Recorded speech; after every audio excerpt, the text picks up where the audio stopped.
नमस्कार दोस्तों, आज बहुत दिनों बाद मेरी वीडियो आ रही है।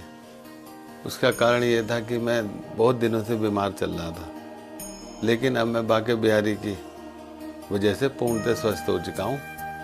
और आज की मैं आपको वीडियो महाशिवरात्रि के भंडारे की दिखाने वाला हूँ। और मैं इसमें आपको ये भी बताऊँगा कि हम भंडारा क्यों करवाते हैं और हिंदू धर्म और सनातन धर्म में तिलक लगाने का क्या महत्व है। तो चलिए भंडारे की पूरी वीडियो देखते हुए आप जो है मेरी इन बातों को भी ध्यान में रखें और आराम से सुनें। जय श्री बांके बिहारी लाल की। तो चलिए अब मैं आपको बताता हूँ कि हमारे हरिहर मंदिर में हर साल महाशिवरात्रि के बाद जो भी संडे पड़ता है हम उसमें भंडारा कराते हैं। सारे कॉलोनी वासी और न्यू हरिद्वार वेलफेयर सोसाइटी के द्वारा ये भंडारा कराया जाता है। तो आप पूरे भंडारे को देखते हुए मेरी वीडियो को भी अच्छी तरह देखें। और मैं आज इसमें आपको ये भी बताऊंगा कि हम भंडारा क्यों करवाते हैं। तो चलिए सबसे पहले आप भंडारे की तैयारियां देखिए। और इसमें हमारा एक हवन भी होगा जो आप इसमें देखेंगे। आपने कई बार देखा होगा कि जागरण हो या कोई भी शुभ अवसर हो या कोई पूजा पाठ हो या हमारे यहाँ कथा हो, तो अंत में लोग भंडारा कराते हैं या खाना खिलाते हैं। भंडारे में लोग अपनी श्रद्धा और क्षमता के अनुसार भोजन करवाते हैं। अमीर हो गरीब हो, कोई भी भंडारे के भोजन को प्रसाद के तौर पर ग्रहण करते हैं। लेकिन क्या कभी आपने सोचा है कि लोग भंडारा क्यों करवाते हैं और इसके पीछे का क्या कारण है और वो क्यों किस उद्देश्य से ये काम कराते हैं। तो चलिए मैं आज आपको बताता हूँ कि हम ये भंडारा क्यों कराते हैं। और देखिए पंडित जी ने हवन की तैयारी शुरू कर दी है। आप हवन भी देखते चलिए और मेरी बातें भी सुनते चलिए। जय श्री बांके बिहारी लाल की। जय गोविंद शास्त्री जी बताते हैं कि भंडारे की परंपरा भारत में बहुत पुराने काल से चली आ रही है। हालांकि अब इसका स्वरूप बदल गया है, लोग अपने अपने तरीके से इसको करवाते हैं, लेकिन प्राचीन काल में यह अन्नदान के रूप में जाना जाता था। और अन्नदान का उल्लेख शास्त्रों और पुराणों में कई स्थानों पर किया गया है। और पुराने राजा महाराजा यज्ञ हवन और धार्मिक अनुष्ठान करवाते रहते थे। इनमें गरीबों और ज़रूरतमंदों को भोजन और वस्त्र भी बांटा करते थे। आज वही परंपरा भंडारे के रूप में विकसित हो गई है। तो अब आप इनसे मिलिए। ये हैं श्याम बाबू शर्मा जी, हमारे न्यू हरिद्वार वेलफेयर सोसाइटी के अध्यक्ष जी। और पंडित जी ने पूरी तैयारी कर ली है हवन की। आप भी देखते चलिए कि पंडित जी किस किस प्रकार से हवन की तैयारियां कर रहे हैं। और भक्तजन भी आने शुरू हो गए। जय श्री बांके बिहारी लाल की। तो चलिए अपनी बात दोबारा शुरू करते हैं।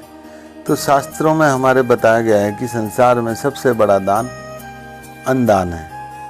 अन्न से ही ये संसार बना है और अन्न से ही इसका पालन हो रहा है। और अन्न से ही हमारे शरीर और आत्मा दोनों की संतुष्टि होती है। इसलिए अन्नदान सभी प्रकार के दान से उत्तम है। और पद्म पुराण के सृष्टि खंड में एक कथा का उल्लेख किया गया है। इसमें हमारे ब्रह्मा जी ने विदर्भ के राजा श्वेत के बीच हुई बातचीत से पता चलता है कि जो व्यक्ति अपने जीवन काल में जो भी दान करता है उसे वही वस्तु मृत्यु के बाद परलोक में प्राप्त होती है। राजा श्वेत तपस्या के बल पर ब्रह्मलोक पहुंच गए, लेकिन अन्नदान नहीं करने के कारण उन्हें भोजन नहीं मिला वहाँ पर। तो ये है दान करने की महिमा। और एक अन्य कथा के अनुसार एक बार भगवान शिव पृथ्वी पर पधारे और एक कंजूस विधवा स्त्री से दान मांगा। स्त्री उस समय उपले बना रही थी, तो उसने कहा कि वह अभी अन्न नहीं दे सकती क्योंकि वह उपले बना रही है। तो ब्राह्मण ने हट किया तो स्त्री ने गोबर उठाकर ब्राह्मण को दान दे दिया। और मृत्यु के बाद जब वह स्त्री परलोक पहुंची तो उसे भोजन के लिए गोबर ही मिला। जब स्त्री ने इसका कारण पूछा तो पता चला कि उसने जो दान में दिया वही उसी का परिणाम है। और हमारे वैदिक ग्रंथों में बताया गया है कि धर्म के 4 चरण होते हैं। पहला है सत्य, दूसरा है तप, तीसरा है पवित्रता और चौथा है दान। सतयुग में तो धर्म के ये चारों चरण थे, लेकिन जैसे जैसे त्रेता युग आया तो त्रेता युग में सत्य चला गया और द्वापर युग में सत्य और तप दोनों ही नहीं रहे और कलयुग में ये तीनों ही चले गए। सत्य और तप के साथ पवित्रता भी चली गई। कलयुग में केवल दान और दया का ही धर्म रह गया। इसलिए काली काल में लोग धर्म के रूप में दान को बहुत महत्व देते हैं और लोग धार्मिक कार्यक्रम के बाद भंडारा कराते हैं ताकि उन्हें इस धार्मिक आयोजन का पुण्य मिल सके। वैसे भी धर्म कोई भी हो, दान को सबसे ऊपर माना गया है और माना जाता है कि दान परोपकार भी होता है और इससे आपकी कुंडली के ग्रह भी शांत रहते हैं। ये होता है भंडारे की महत्ता। और हमारे धर्म में ब्राह्मण और गरीबों को दान देने का विधान माना गया है। दान के कई रूप हैं, जैसे अन्नदान, वस्त्रदान, विद्यादान, अभयदान और धन दान। इसमें से किसी भी चीज़ का दान करने से आपको पुण्य की प्राप्ति होती है और परलोक में वही चीज़ मिलेगी जिसका आपने दान किया हो। दान में सबसे बड़ा दान अन्नदान माना जाता है, इसलिए लोग सबसे ज़्यादा भंडारा करवाते हैं ताकि ज़्यादा से ज़्यादा अन्न का दान किया जा सके। और भारत में तो कई ऐसे धार्मिक स्थल हैं जहाँ पर आप विश्वास नहीं करेंगे कि 24 घंटे ही भंडारा चलता रहता है। और ये देखिए, हवन की ज्वाला प्रज्वलित हो गई है और लोग बाग उसमें सामग्री डालना शुरू कर दिया है। जय श्री बांके बिहारी लाल की। और पौराणिक काल में राजा महाराजा जब भी किसी यज्ञ का अनुष्ठान का आयोजन करवाते थे तो वह बाद में अन्नदान और वस्त्रदान दिया करते थे। वह अपनी प्रजा को बुलाते और उन्हें अन्न तथा वस्त्रदान दिया करते थे। लेकिन समय के बदलाव के साथ अन्नदान की परंपरा भंडारे में परिवर्तित हो गई। अब लोग खाना बनवाकर लोगों को बांटने लगे। वहीं हिंदू धर्म में दुनिया का सबसे बड़ा दान अन्नदान माना गया है। इसके पीछे की मान्यता यह है कि ब्रह्मांड अन्न से बना हुआ है और अन्न से ही इसका पालन पोषण हो रहा है। यदि अन्न ना हो तो मनुष्य जीवित नहीं रह सकता। अन्न हमारे शरीर और आत्मा दोनों को प्रसन्नता और संतुष्टि प्रदान करता है। इसलिए सभी दानों से अन्न दान को सर्वोपरि माना गया है। इसके बाद हमारा हवन समाप्ति की ओर है और इसके बाद भंडारे की तैयारी शुरू हो जाएगी और मैं आपको भंडारे में क्या क्या बन रहा है ये सब चीज़ें भी आपको दिखाऊंगा। और सब महिलाओं ने नारियल की आहुति देकर हवन को संपन्न कराया। जय श्री बांके बिहारी लाल की। और अभी कुछ ही देर में मैं आपको ये बताऊंगा कि हम माथे पर तिलक क्यों लगाते हैं। इसका भी अपना एक अलग ही महत्व है और साइंटिफिक रीज़न भी है इसका, वो भी मैं आपको बताऊंगा। तो वीडियो को देखते देखते आप तिलक का भी महत्व को समझें।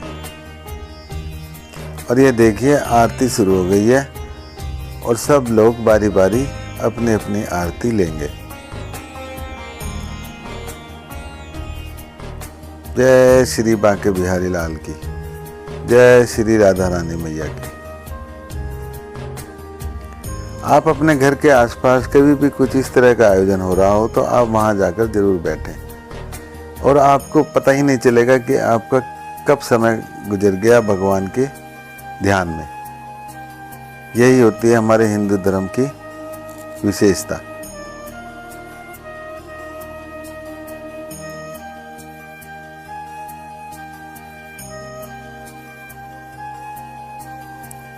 और ये देखिए, हमारे पार्षद जी पूरी तैयारी कराते हुए भंडारे की, श्री सचिन बेनीवाल जी।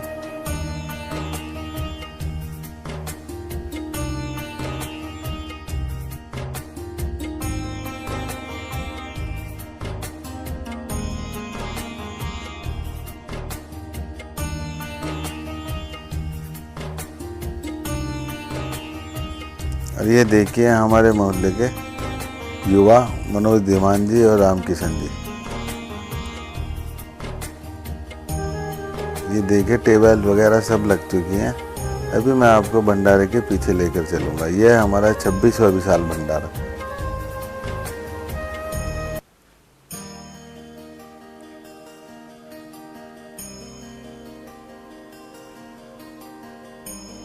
टेबल पर प्लेटें लग चुकी हैं और यहाँ पर तैयारियां शुरू हो गई हैं। और थोड़ी देर में मैं आपको जहाँ पर भंडारे का भोजन बन रहा है, मैं आपको वहाँ पर लेकर चलूँगा। और ये देखिए, सबसे पहले आप कड़ी के दर्शन करिए और उसके बाद यहाँ पर पूरी उतरते हुए ये देखिए गर्मा गर्म पूरियाँ उतर रही हैं। तो चलिए अब मैं आपको तिलक लगाने का महत्व बताता हूँ। हमारे सनातन धर्म में माथे पर तिलक लगाने का एक खास महत्व बताया गया है। माना जाता है कि माथे पर तिलक लगाने से आपकी सकारात्मक आती है और कुंडली में मौजूद उपग्रह शांत होते हैं और सामान्य दिनों या फिर किसी विशेष पर्व पर तरह तरह के तिलक लगाने का प्रयोग किया जाता है। इनमें सबसे ज़्यादा लाभकारी चंदन का तिलक माना जाता है। चंदन का तिलक लगाने से सेहत के लिए फायदेमंद माना जाता है। तो चलिए मैं बताता हूँ कि इसके क्या फायदे हैं। सबसे पहले इसका वैज्ञानिक कारण जानिए। तिलक हमेशा मस्तिष्क के केंद्र पर लगाया जाता है और तिलक को मस्तिष्क के केंद्र पर लगाने के पीछे का कारण यह है कि हमारे शरीर में 7 छोटे ऊर्जा केंद्र होते हैं और तिलक को मस्तिष्क के बीच में इसलिए लगाया जाता है क्योंकि हमारे मस्तिष्क के बीच में एक आज्ञा चक्र होता है जिसे गुरु चक्र भी कहा जाता है। ये जगह मानव शरीर का केंद्र स्थान है। इससे एक एकाग्रता और ज्ञान से परिपूर्ण है। गुरु चक्र को बृहस्पति का केंद्र भी माना जाता है और बृहस्पति सभी देवों के गुरु होते हैं, इसलिए इसे गुरु चक्र भी कहा जाता है। इसलिए इसको मस्तिष्क के केंद्र में लगाया जाता है। अब मैं आपको बताता हूँ कि तिलक को कौन सी उंगली से लगाना चाहिए। इसको हमेशा अनामिका उंगली से लगाना चाहिए। अनामिका उंगली सूर्य की प्रतीक होती है। अनामिका उंगली से तिलक लगाने से तेजस्वी और प्रतिष्ठा मिलती है। साथ ही जब भी मान सम्मान के लिए अंगुष्ठ यानी अंगूठे से तिलक लगाया जाता है तो अंगूठे से तिलक लगाने से ज्ञान और आभूषण की प्राप्ति होती है। विजय प्राप्ति के लिए तर्जनी उंगली से तिलक लगाया जाता है। अब आपको पता चल गया होगा कि किस उंगली का क्या महत्व है। और सबसे पहले ब्राह्मणों को भोजन कराने के बाद फिर हमारा भंडारे की शुरुआत होगी। तो ये देखिए सारे ब्राह्मणों को हमने इकट्ठे बिठा दिया और सबको भोजन कराते हुए। और अब मैं आपको बताता हूँ कि सफ़ेद, लाल और पीला और काला तिलक का क्या महत्व है। तिलक किसी भी रंग का हो, सभी में ऊर्जा होती है, लेकिन चंदन के तिलक को शीतलदायी और लाल रंग के तिलक को ऊर्जावान और पूरे पीले रंग के तिलक को प्रसन्नचित रहने के लिए भी लगाया जाता है। यही शिव भक्त विभूति यानी काले रंग का भी तिलक लगाते हैं जो मोह माया से दूर रहने का सूचक है। और मैं अब आपसे एक विनम्र निवेदन करना चाहूँगा कि यदि मेरी कोई भी बात बताने या कहने में कोई भी त्रुटि हो गई हो तो कृपया मुझे क्षमा करें। जय श्री बांके बिहारी लाल की, जय श्री राधा रानी मैया की। और ये देखिए पूरे कॉलोनी वासी पूरी मेहनत से भंडारे को करवाते हुए। खाना लग चुका है और डोंगों में सब्जियां डाली जा रही हैं।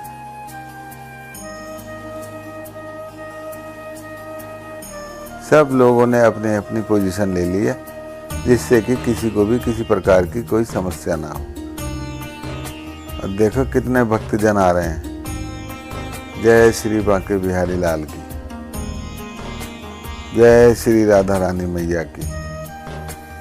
अब हमारा पूरा भंडारा शुरू हो चुका है और ये हमारे प्रतिष्ठित आदमी, हमारे कॉलोनी वासी। जय श्री बांके बिहारी लाल की। अब मैं कुछ ही देर में आपको अपने मंदिर के अंदर भी लेकर चलूँगा और वहाँ भी आप देखना। और ये हमारे श्रीमान जगदीश लाल पाहवा जी, ये बहुत सम्मानित हमारे हरिद्वार क्षेत्र के आदमी, और इनके साथ हमारे पार्षद जी, पंडित जी और आर.डी. मौर्य जी मंदिर के अंदर पूजा करवाते हुए। और ये मैं स्वयं, देखिए आप पूरा मंदिर हमारा देख सकते हैं, कितना सुंदर और भव्य मंदिर है।